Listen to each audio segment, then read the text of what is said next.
Assalamualaikum warahmatullahi wabarakatuh. Baik, sebelumnya perkenalkan kami dari kelas dari 3B. Jadi pada video kali ini kami akan melakukan presentasi tentang bab 7 dengan materi software development dari mata kuliah etika profesi. Materi ini kami ambil dari buku Ethics in Information Technology karya dari George Reynolds edisi kelima. Nah, di bab 7 ini kita itu bakal ngebahas topik yang sangat penting di dalam dunia teknologi, yaitu hubungan antara etika, kualitas, dan juga tanggung jawab profesional dalam pengembangan perangkat lunak. Di sini sebelumnya perkenalkan anggota kelompok kami. Yang pertama ada Fadila Nur Hasana, kemudian yang kedua ada Nadia Kita Tiffany, kemudian yang terakhir ada saya sendiri yaitu Putu Ternika. Jadi kita langsung saja masuk ke materinya. Di sini yang pertama ada pendahuluan. Pada pendahuluan di sini kami itu mengambil suatu kalimat menarik dari buku ini yang bisa kita jadikan pembuka, yaitu every piece of code carries an ethical weight, yang artinya setiap baris kode memiliki beban etika tersendiri. Nah, kalimat ini tuh mengingatkan kita bahwa pengembang perangkat lunak itu bukan hanya menulis kode komputer, tapi juga menciptakan sistem yang digunakan manusia setiap hari. Nah, artinya setiap keputusan yang kita ambil saat membuat software, entah dalam desain, fitur, keamanan, atau yang lain-lain, itu tuh punya dampak langsung terhadap orang lain. Nah, bayangin aja, kalau seorang pengembang atau developer itu menulis program rumah sakit dan programnya salah membaca data pasien, akibatnya itu bisa sangat fatal. Atau kalau software keuangan itu punya celah keamanan, itu kan bisa menyebabkan kebocoran data pribadi. Seperti itu. Nah, hal ini tuh menunjukkan bahwa etika dalam rekayasa perangkat lunak itu sama pentingnya dengan kemampuan teknis. Nah, etika dalam konteks ini tuh berarti pengembang itu harus jujur, berhati-hati, bertanggung jawab, dan juga profesional. Nah, software yang kita buat tuh harus benar-benar aman, berguna, dan tidak menimbulkan bahaya bagi pengguna. Nah, di dalam konteks di Indonesia, hal ini tuh semakin relevan dengan adanya Undang-Undang ITE, eh, dengan adanya Undang-Undang ITE tahun 2008 dan Undang-Undang Nomor 27 tahun 2007 tentang Pelindungan Data Pribadi atau PDP. Nah, kedua undang-undang ini tuh menegaskan bahwa penyedia layanan digital dan pengembang itu tuh wajib menjaga keamanan data pengguna, mencegah akses ilegal, dan juga memastikan informasi itu tidak disalahgunakan. Nah, jadi lewat bab 7 ini kita tuh belajar bahwa menjadi software developer itu bukan cuma soal bisa ngoding, tapi juga soal memahami tanggung jawab sosial dan moral di balik semua kode yang telah kita buat. Kita masuk ke slide berikutnya. Di sini ada yang namanya the importance of software quality, atau ibaratnya itu kualitas software itu tuh sebagai fondasi dari sebuah bangunan. Kalau fondasinya itu rapuh, sekuat apapun dindingnya itu, suatu satu pasti tetap bisa roboh. Nah, kalau di dunia rekayasa perangkat lunak atau software lah, kualitasnya itu diukur melalui 5 aspek utama. Yang pertama tuh ada reliability atau keandalan kalau bahasa Indonesia-nya. Nah, reliability itu artinya software itu harus mampu bekerja secara konsisten tanpa error. Contohnya, aplikasi perbankan itu tidak boleh crash atau eh, nggak boleh ngebug gitu lah pada saat proses transaksi. Karena kalau ngebug itu kan bisa nyebabin kerugian langsung dari bagian pengguna. Misalnya uangnya itu bisa hilang atau entah lari kemana gitu pada saat proses transaksi. Kemudian yang kedua itu ada security, ya keamanan lah ini. Hmm, mungkin dari keamanan itu software itu harus terlindungi dari ancaman seperti peretasan, pencurian data, dan juga kebocoran informasi pribadi. Kemudian yang ketiga itu ada usability atau kemudahan penggunaan. Software itu juga harus mudah digunakan bahkan oleh orang awam. Contohnya seperti aplikasi e-commerce kayak Tokopedia atau Shopee yang sederhana dan mudah dipahami oleh semua kalangan. Kemudian yang keempat ada maintainability atau kemudahan pemeliharaan. Software itu juga harus mudah diperbaiki atau diperbarui ketika ada masalah atau kebutuhan baru supaya lebih update dan juga supaya lebih terhindar dari bug. Kemudian yang kelima ada portability atau bahasa Indonesia dapat digunakan. Softwarenya juga itu harus bisa dijalankan di berbagai sistem atau operasi perangkat. Misalnya aplikasi yang bisa dibuka di Windows, macOS, ataupun Android. Nah, kenapa kualitas software ini itu penting? Karena sejauh ini, sejarah ini tuh sudah membuktikan bahwa software yang gagal itu bisa menyebabkan bencana besar. Misalnya kita ambil kasus The Rock 25 pada tahun 1980-an. The Rock 25 itu adalah alat terapi radiasi medis yang digunakan di Rumah Sakit Amerika Serikat. Nah, tapi karena ada bug di dalam kodenya, alat itu tuh malah memberikan dosis radiasi 100 kali lipat dari yang seharusnya. Dan itu menyebabkan kematian beberapa pasien. Nah, ini tuh contoh ekstrim bagaimana suatu kesalahan dalam software itu bisa menyebabkan atau membahayakan nyawa manusia itu menghilang gitu. Contoh lainnya tuh di sini ada kasus yang namanya Knight Capital Group Incident pada tahun 2012. Ini tuh kasus pada sebuah perusahaan saham besar di Amerika. Nah, perusahaan ini tuh kehilangan sekitar 410 juta dolar dalam waktu kurang dalam 1 jam hanya karena satu kesalahan kecil di dalam sistem algoritma perdagangan otomatis mereka. Itu tuh masalah itu pada bab kecil tapi itu dampaknya luar biasa besar. Nah, kalau di Indonesia kita tuh juga punya contoh nyata. Misalnya aplikasi Peduli Lindungi yang sempat bermasalah karena isu privasi data pengguna. Kemudian ada My Pertamina yang dulu tuh waktu pada awal pemunculannya itu sering error karena servernya overload. Nah, kasus-kasus ini tuh kan nunjukin bahwa ujian beban atau load testing itu menjadi suatu kewajiban yang harus dilakukan sebelum aplikasi digunakan untuk masyarakat luas. Nah, jadi menjaga kualitas software itu bukan cuma tanggung jawab teknis, tapi juga tanggung jawab moral. Karena software yang rusak itu bukan cuman bikin penggunanya kesal, tapi bisa ngerugiin banyak pihak, bahkan mengancam keselamatan publik juga. Kemudian kita lanjut ke slide yang ketiga. Di sini tuh ada software product liability. Oke, kita lanjut bahas tentang software product liability, yaitu atau dalam bahasa Indonesianya tanggung jawab hukum pengembang terhadap software yang telah mereka buat. Di konsep konsep ini tuh muncul karena semakin banyak kasus di mana software itu menyebabkan kerugian bagi pengguna, baik karena bug, pelaian, atau manipulasi data. Nah, secara umum tuh ada 4 dasar teori hukum utama dalam product liability. Yang pertama ada strict liability atau tanggung jawab mutlak. Nah, pengembangnya pada tanggung jawab mutlak ini tuh bertanggung jawab atas kerugian meskipun tidak disengaja. Misalnya kayak tadi yang udah aku jelasin, software rumah sakit yang salah memproses data pasien hingga mengakibatkan tindakan medis yang salah. Kemudian yang kedua di sini ada negligence atau kelalaian. Itu tuh terjadi ketika pengembang tidak melakukan pengujian atau kontrol kualitas yang memadai. Kemudian yang ketiga di sini ada breach of warranty atau pelanggaran jaminan. Software itu dijanjikan aman atau bebas bug, tapi ternyata tidak sesuai kenyataan. Kayak cuma jadi palsu gitu aja lah dia. Kemudian yang keempat di sini ada misrepresentations atau penyampaian informasi yang palsu.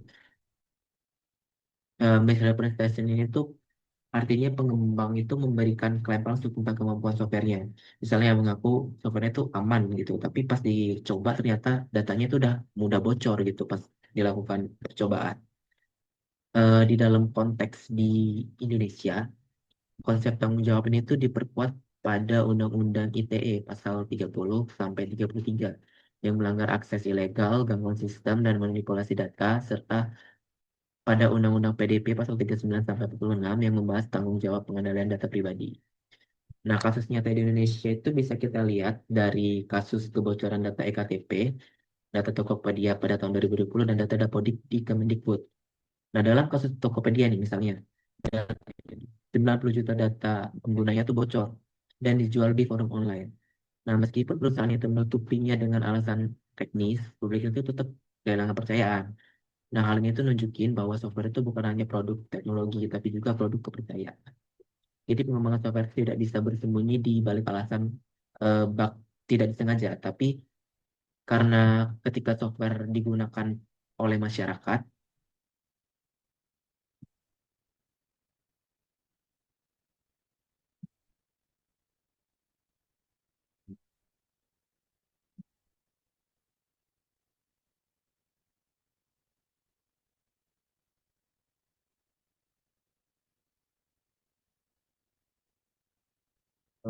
ada dulu kenapa sih?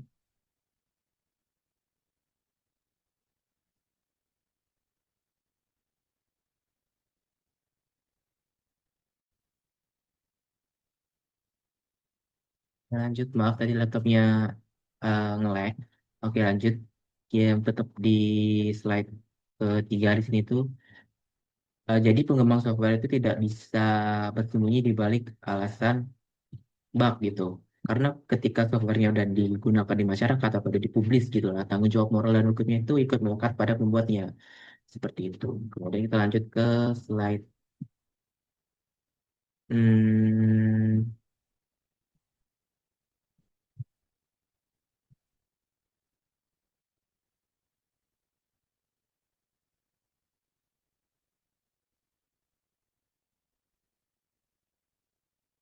ini. Di sini Quality Standards ISO 9001 dan FMEA. Nah, pada slide ini kita akan ngebahas standar kualitas internasional dalam dunia pengembangan software, yaitu ISO 9001 dan FMEA. Nah, ISO 9001 itu adalah standar global yang memastikan proses kerja dalam suatu organisasi itu berjalan secara terstruktur, konsisten, dan berorientasi pada kualitas. Dalam konteks software, ISO 9001 ini memastikan bahwa setiap tahap, mulai dari analisis kebutuhan, desain, pengkodean, pengujian, hingga pemeliharaan itu dilakukan dengan prosedur yang terdokumentasi dengan baik. Nah, pada ISO 9001 itu ada beberapa prinsip utama, di mana di sini ada fokus pada pelanggan atau customer fokus, kemudian ada kepemimpinan dan tanggung jawab manajemen, kemudian keterlibatan seluruh anggota tim, kemudian ada pendekatan berbasis proses, kemudian yang terakhir ada perbaikan berkelanjutan atau continuous improvement. Nah, di Indonesia, standar ISO ini diterapkan di berbagai faktor. Contohnya pada Telkom Indonesia dan Bank Mandiri yang menggunakan ISO 9001 dan ISO atau IEC 27001 untuk memastikan keamanan data dan kualitas layanan digital mereka. Nah, di sini ada BSSN atau Badan Cyber dan Sandi Negara. Itu tuh juga menerapkan standar ISO untuk menjaga kualitas keamanan cyber nasional. Sedangkan FMEA atau kepanjangan itu Failure Mode and Effects Analysis, itu tuh adalah sebuah metode untuk mendeteksi potensi kegagalan sebelum software dirilis. FMEA itu dilakukan dengan mengidentifikasi kemungkinan kesalahan, menilai dampaknya, dan menentukan prioritas perbaikan. Di sini langkah-langkahnya itu, yang pertama itu ada menentukan potensi kegagalan atau failure mode. Kemudian yang kedua ada menilai dampak atau efek. Kemudian yang ketiga ada memberi nilai pada tiga faktor. Ada severity, occurrence, dan detection. Kemudian yang terakhir itu ada menghitung resiko dengan rumus RPN, S kali O kali D. Itu nggak tahu sih apa artinya. Itu tuh rumus untuk menghitung resiko. Kemudian yang terakhir ada lalu memperbaiki masalah dengan nilai RPN tertinggi terlebih dahulu. Contoh penerapan FMEA itu bisa kita lihat di sistem My Pertamina. Di sini contohnya My Pertamina lagi. Kalau FMEA itu diterapkan sejak awal, beban server yang tinggi tadi itu bisa diprediksi lebih cepat dan diantisipasi lewat desain sistem yang lebih efisien. Karena kan tadi kasusnya Pertamina itu kan servernya overload kan. Nah, kalau diterapin FMA ini mungkin bisa lebih beban servernya itu bisa lebih diprediksi atau lebih cepat gitu lah dan diantisipasi lewat desain sistem yang lebih efisien gitu. Atau terus yang kedua ini ada pada Yakat kampus. Ini nih kasusnya tuh error masalah waktu KRS online. Nah, pada kasus ini tuh kalau KRS online error, gimana sih maksudnya? Pokoknya error masalah pada KRS online itu bisa dihindari kalau proses analisis risikonya itu dilakukan sejak tahap perancangan gitu. Jadi ISO dan FMEA itu bukan cuma teori, tapi alat nyata untuk mencegah kegagalan yang bisa merugikan ribuan pengguna. Jadi kita masuk ke slide berikutnya. Di sini ada ethical responsibilities of software development. Oke, kita lanjut di bagian ini. Bagian ini tuh sebenarnya inti dari semuanya, yaitu tanggung jawab etis pengembangan software. Tuh. Nah, setiap developer tuh harus sadar bahwa pekerjaan mereka tuh bukan cuma nulis baris kode, tapi juga menjaga kepercayaan dan keselamatan masyarakat. Di sini tuh ada 5 prinsip etika utama. Yang pertama ada honesty atau kejujuran. Ya, pokoknya jujur lah sebagai kita software developer ya harus jujur lah. kayak jujur soal kemampuan sistem, nggak menyembunyikan bug atau risiko keamanan gitu. Kemudian yang kedua ada due care atau kehati-hatian, berarti artinya yang hati-hati agar software ini tidak menyebabkan kerugian atau bahaya buat publik gitu. Kemudian yang ketiga itu ada accountability, akuntabilitas. Artinya itu siap menanggung tanggung jawab atas hasil kerja yang kita lakukan. Dan yang keempat ada integrity atau integritas. Mungkin tidak mencuri kode dan tidak memanipulasi hasil uji. Kemudian yang kelima itu ada respect of privacy atau menghormati privacy. Ya, pokoknya menghormati privacy lah, menjaga kerahasiaan data pengguna gitu. Di sini tuh ada kasus kebocoran. Di sini contohnya BPJS Kesehatan pada tahun 2021, Tokopedia dan EHAC menjadi contoh nyata pelanggaran etik di dunia digital. Nah, semua itu tuh terjadi karena pengembangan atau pihak terkaitnya itu gagal menjaga keamanan data pribadi masyarakatnya. Nah, etika di sini tuh juga berarti mengambil keputusan yang benar meskipun tidak diawasi. Misalnya, menolak pemerintah atas untuk melacak pengguna tanpa izin atau menunda perilisan software karena masih ada bug yang berisiko tinggi. Di dalam budaya Indonesia, nilai amanah dan tanggung jawab itu kan menjadi fondasi penting. Etika profesional itu sebagai jembatannya lah antara teknologi dan kemanusiaan. Nah, tanpa etika profesi ini itu software canggih apapun bisa menjadi ancaman bagi masyarakat.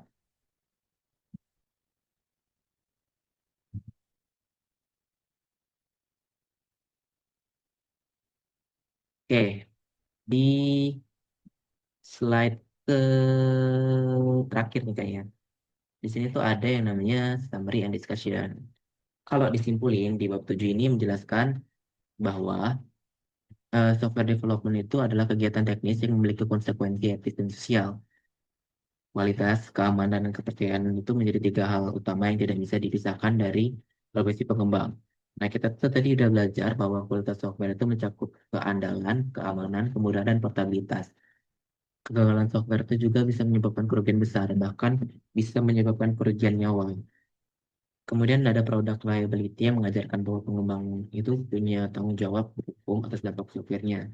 Kemudian ada standar ISO 9001 dan FMA yang membantu mencegah konsistensi proses dan mencegah kesalahan fatal. Kemudian terakhir ada etika profesional, itu tuh eh, dasar utama yang mengatur perilaku pengembang agar jujur, berhati-hati, dan bertanggung jawab. Nah, semua ini tuh juga selaras dengan regulasi di Indonesia seperti UU ITE, UU PDP, serta panduan dari BSSN tentang keamanan cyber nasional. Jadi seorang pengembang profesional itu tidak hanya berpikir tentang bagaimana softwarenya berjalan, tapi juga apa sih dampak softwarenya bagi masyarakat. Seperti itu. Jadi mereka itu harus nyimbangin antara tekanan target proyek dan tanggung jawab etika yang harus mereka emban gitu.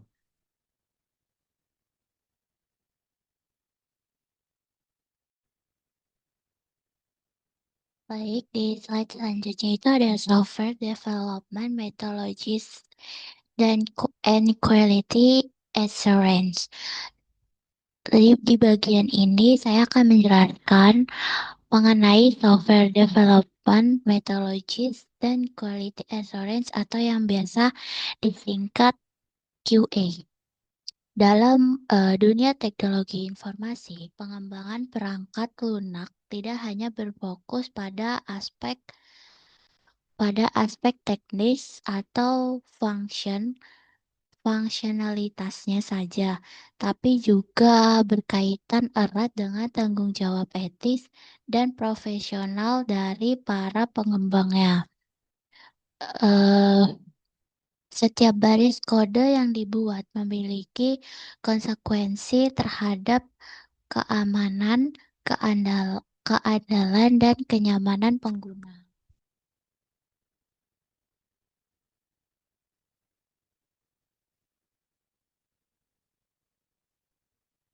Nah, oleh karena itu, dibutuhkan metodologi pengembangan yang tepat agar proses pembangunan software dapat berjalan secara terstruktur dan terukur. Beberapa metodologi yang umum digunakan antara lain adalah ada waterfall, terus Agile sama ada DevOps. Nah, di metodologi pertama itu ada waterfall yang merupakan model yang bersifat linear dan berurutan. Artinya, setiap tahap pengembangannya harus diselesaikan terlebih dahulu sebelum melanjutkan ke tahap berikutnya. Nah, metode ini cocok untuk proyek-proyek besar yang memiliki kebutuhan tetap dan jarang berubah, seperti sistem administrasi pemerintahan. Namun, kurangnya adalah kurang fleksibel terhadap perubahan di tengah proses pengembangan. Dan yang kedua, Agile. Di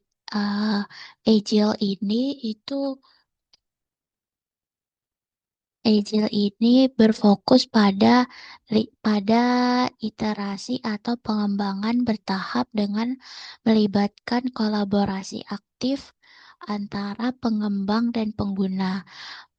Model ini lebih fleksibel dan responsif terhadap perubahan kebutuhan. Oleh karena itu, Agile banyak digunakan oleh startup, startup dan perusahaan digital yang membutuhkan penyesuaian cepat terhadap pasar atau pengguna. Nah, sedangkan yang ketiga, DevOps, singkatan dari Development dan Operations. Konsep ini mengintegrasikan konsep pengembangan dan operasional untuk mempercepat waktu rilis serta menjaga stabilitas sistem. DevOps menekankan kolaborasi, otomatisasi, dan monitoring berkelanjutan agar proses deployment menjadi lebih efisien dan minim kesalahan. Nah, setelah memahami metodologi pengembangan, hal penting berikutnya adalah penerapan quality assurance atau yang disebut dengan QA. QA itu proses jaminan kualitas di tiap tahap SLDC atau testing, review, dan dokumentasi. QA juga bertanggung jawab etis. Terus contoh lokalnya adalah bug di Peduli Lindungi dan error di My Pertamina yang menunjukkan pentingnya QA dan load test. Quality assurance ini juga tidak hanya dilakukan pada tahap akhir, tetapi di setiap fase dalam software development life cycle. Proses QA mencakup static testing seperti code review, dynamic testing dengan metode black box maupun white box, serta pengujian lanjutan seperti integration testing, system testing, dan user acceptance testing. Namun, QA ini bukan hanya sekadar prosedur teknis, melainkan juga merupakan tanggung jawab moral. Seorang pengembang memiliki kewajiban etis untuk memastikan produknya aman digunakan oleh publik. Hal ini juga mencakup kejujuran dalam melaporkan bug, tidak menutupi kelemahan sistem demi mengejar deadline, serta menjaga keamanan dan privasi data pengguna. Jadi jika dikaitkan dengan konteks Indonesia, penerapan QA menjadi sangat relevan. Sebagai contoh, tadi yang sudah saya jelaskan ada bug di Peduli Lindungi, terus kebocoran data aplikasi My Pertamina dan load test. Kedua kasus tersebut menjadi pelajaran bahwa kualitas dan etika dalam pengembangan perangkat lunak harus berjalan dengan beriringan. Di slide selanjutnya,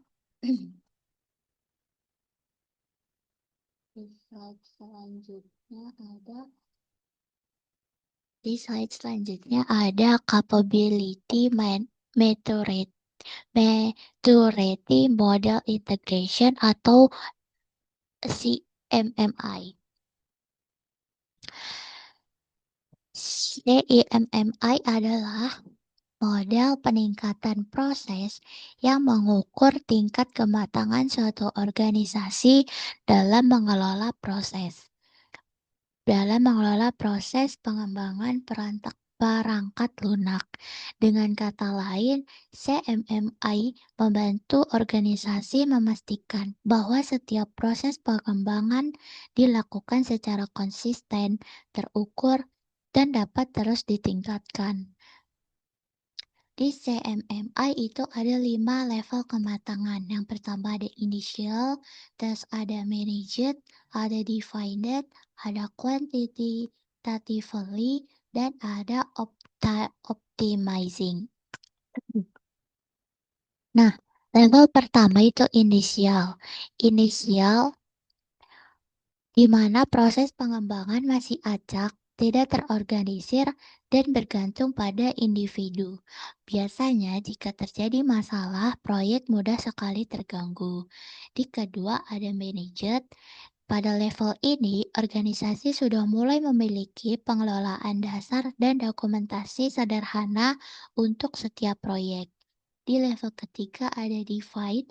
Divided itu adalah proses pengembangan setelah distandarkan di seluruh organisasi dan terdokumentasi dengan baik.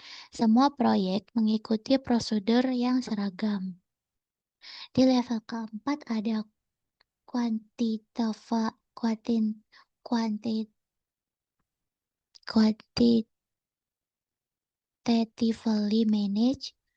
Nah, di tahap ini proses dikendalikan menggunakan data dan metrik yang terukur. Setiap aktivitas proyek dievaluasi berdasarkan indikator performa yang spesifik. Di level tertinggi ada optimizing. Organisasi pada level ini tidak hanya konsisten dalam kualitas, tetapi juga berorientasi pada perbaikan berkelanjutan atau continuous improvement. Penerapan CMMI ini memberikan banyak manfaat. Contohnya adalah efisien yang naik, sehingga penelitian menunjukkan bahwa perusahaan yang menerapkan CMMI dapat menurunkan biaya perbaikan bug hingga 33%, lalu meningkatkan produktivitas sebesar 30%, serta meningkatkan tingkat keberhasilan proyek hingga 95%. Nah, di Indonesia sendiri, beberapa lembaga pemerintah dan industri telah menerapkan CMMI ini, seperti Badan Siber dan Sandi Negara atau BSSN dan Telkom Sigma.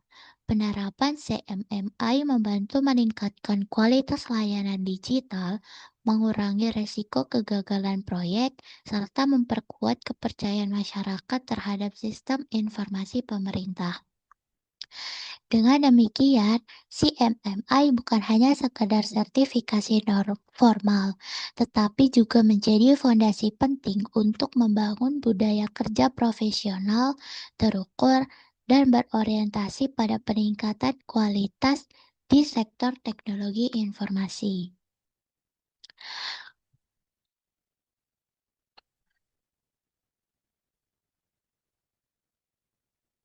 Selanjutnya, saya akan menjelaskan mengenai Safety Critical System.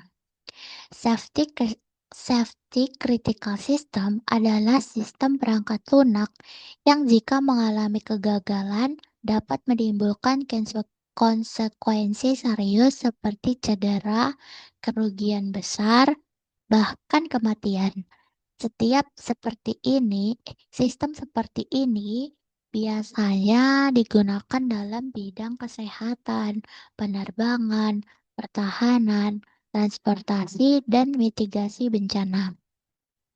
Contohnya, termasuk sistem kendali alat medis, sistem navigasi pesawat, reaktor nuklir, dan sistem peringatan dini bencana. Kesalahan sekecil apapun dalam sistem ini dapat menyebabkan kerugian yang tidak bisa diperbaiki, sehingga aspek keamanan dan keselamatan menjadi prioritas utama. Nah, di dalam pengembangannya, safety critical system harus mengikuti prosedur yang sangat ketat. Mulai dari tahap perencanaan, analisis, desain, hingga implementasi dan pengujian, semuanya wajib terdokumentasi dengan baik dan diaudit secara berkala. Selain itu, biasanya terdapat peran khusus yang disebut System Safety Engineer, yaitu seseorang yang bertanggung jawab memastikan bahwa semua aspek keselamatan telah dipertimbangkan secara menyeluruh sejak awal hingga akhir proyek. Beberapa pendekatan teknis yang digunakan itu antara lain ada redundancy atau sistem cadangan, yaitu menyediakan sistem cadangan agar layanan tetap berjalan meskipun terjadi kegagalan pada salah satu komponen. Yang kedua ada inversion programming atau beberapa versi jalan bersama, yaitu membuat beberapa versi software yang menjalankan fungsi sama untuk saling memvalidasi hasilnya. Yang ketiga, ada risk analysis, yaitu menganalisis potensi risiko serta menentukan langkah mitigasi sebelum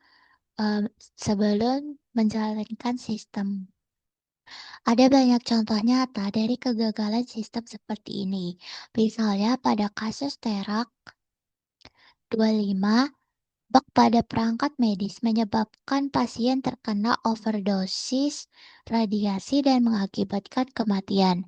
Kasus lainnya adalah NASA Mars Climate Orbiter yang gagal mendarat karena perbedaan satuan pengukuran antara tim Amerika dan internasional. Kesalahan kecil tetapi dengan dampak yang sangat besar. Di Indonesia sendiri, contoh sistem yang termasuk kategori safety critical antara lain ATCS atau Automatic Traffic Control System, sistem SIM online, dan sistem peringatan dini tsunami yang dikembangkan oleh BMKG. Jika sistem-sistem ini mengalami bug atau keterlambatan respons, dampaknya bisa membahayakan keselamatan publik. Oleh sebab itu, dalam konteks etika profesional, pengembang safety critical system memiliki tanggung jawab moral yang besar. Mereka harus memastikan bahwa setiap keputusan desain, setiap baris kode, dan setiap pengujian dilakukan dengan penuh kehati-hatian. Karena dalam konteks ini, kesalahan bukan hanya berarti kerugian finansial, tetapi juga bisa menyangkut nyawa manusia. Nah, jadi kesimpulannya, keamanan, kualitas, dan etika merupakan 3 hal yang tidak dapat dipisahkan dalam dunia rekayasa perangkat lunak. Software bukan hanya sekedar produk teknologi, tetapi juga bentuk tanggung jawab profesional terhadap masyarakat dan keselamatan manusia. Nah, pembacaan materi sudah selesai, kita lanjut ke sesi pertanyaan. Nah, di sini ada beberapa pertanyaan setelah hasil diskusi, yaitu yang pertama ada mengapa quality assurance atau QA dianggap sebagai penanggung jawab etis bagi pengembang perangkat lunak. Nah, jawabannya karena quality assurance bukan hanya proses teknis untuk menemukan bug, tetapi juga bentuk tanggung jawab moral seseorang pengembang terhadap pengguna. Dengan memastikan kualitas software yang baik, pengembang melindungi pengguna dari risiko kerugian, kebocoran data, bahkan bahaya keselamatan. Mengabaikan QA sama saja dengan membiarkan kemungkinan terjadinya kegagalan yang bisa berdampak besar bagi publik. Dalam konteks etika profesional, QA menunjukkan prinsip kehati-hatian atau due care dan akuntabilitas terhadap hasil kerja. Pengembang wajib jujur terhadap kelemahan sistem, tidak menutupi error, dan memastikan sistem diuji dengan baik sebelum digunakan masyarakat.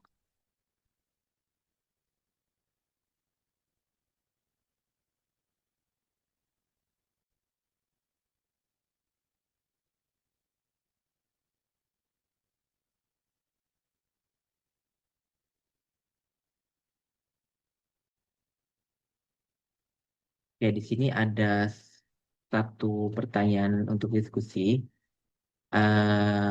Pertanyaannya itu, bagaimana cara seorang pengembang software menyeimbangkan antara mengejar target proyek dengan tetap memegang prinsip etika profesional seperti menjaga kualitas, keamanan, dan privasi data pengguna di era digital sekarang? Oke, di sini saya akan jawab. Menurut saya, cara seorang pengembang software menyeimbangkan antara mengejar target proyek dan tetap memegang prinsip etika profesional itu, salah satunya itu adalah dengan mengatur prioritas antar kecepatan dan tanggung jawab. Nah, kan seringkali tuh tekanan dari atasan atau klien itu membuat pengembang tuh harus menyelesaikan proyeknya itu dengan cepat gitu. Pokoknya harus cepat selesai gitu biar nggak ada tekanan lagi, biar bebas dari tekanan gitu kan. Nah, tapi di sisi lain ada juga tanggung jawab moral dan profesional untuk memastikan bahwa softwarenya itu yang kita buat itu tetap aman, berkualitas, dan juga tidak merugikan pengguna.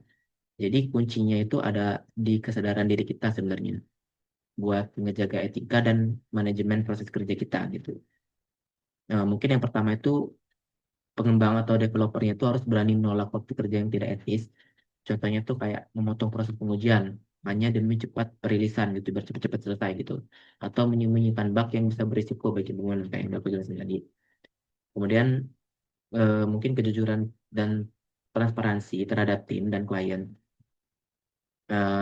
Ini tuh penting buat eh, agar keputusan yang diambil tuh tetap menjadi bagian dari tanggung jawab seorang developernya gitu.